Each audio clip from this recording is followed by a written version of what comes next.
Welcome to CNN. On this night, we will tell you the latest on the presidential election.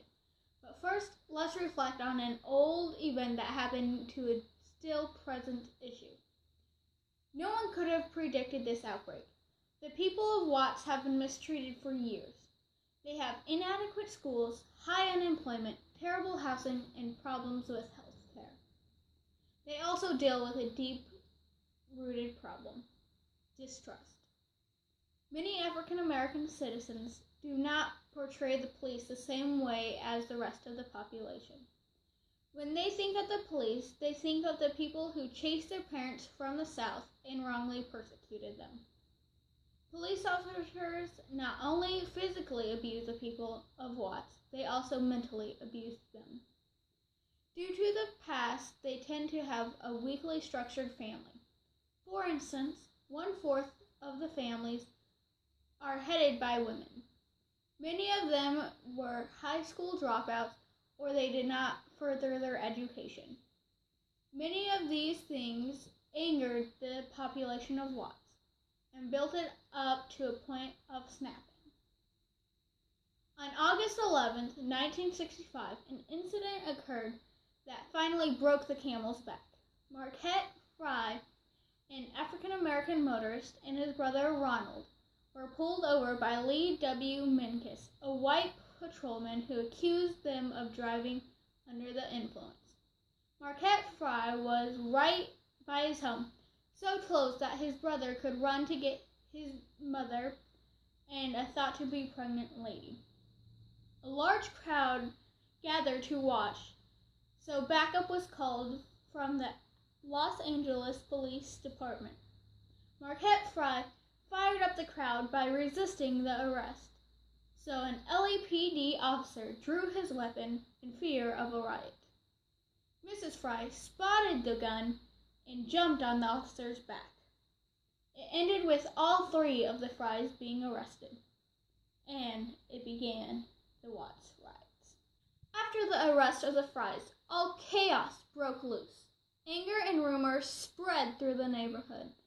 People started to act out by stoning cars and beating up white people that entered the area.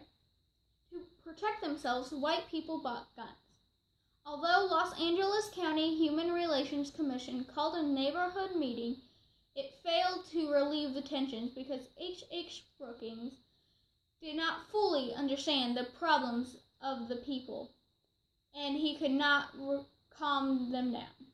Brookings and John Buggs recommended to the city to have less obvious policing, an issue of the community. However, that night, the riot carried on. The looting started at 10 a.m. on Friday morning. Looters took everything that they could carry and burned the rest. A typical looter was a 17-year-old boy with no father, no high school degree. Many of the looters took part due to past experiences at the store. The fires and looting could not be stopped due to residents shooting at the firemen. So at 10:50, the National Guard was called, but turning bayonets on the people slowed down the process. The Guard finally arrived at 5 p.m.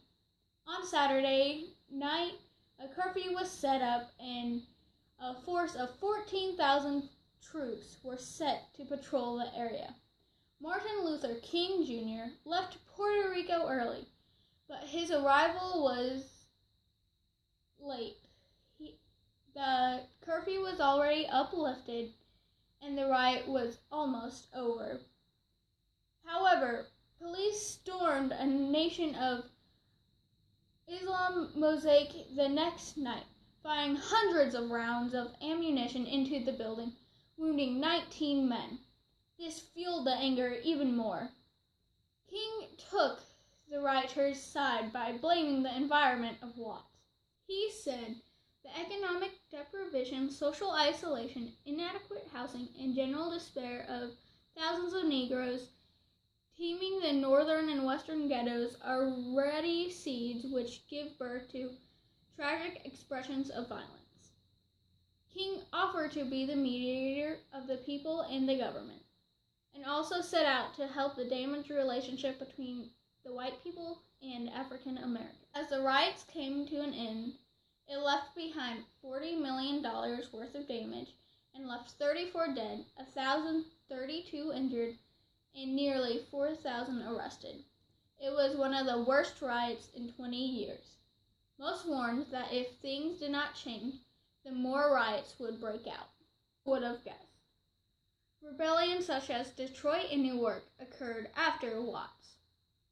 After the riot, many things did get put into action, such as Lyndon B. Johnson's War on Poverty.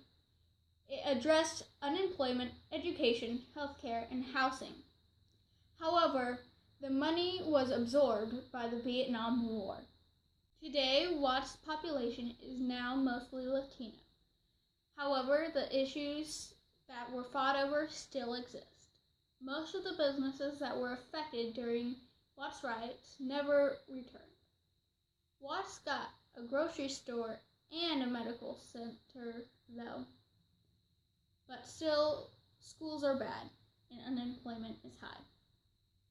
How long will it take to fix these problems? The government cannot fix all of our problems, so we need to find a way as fellow citizens. That's it for this segment. Now to Lisa with the latest on the presidential election.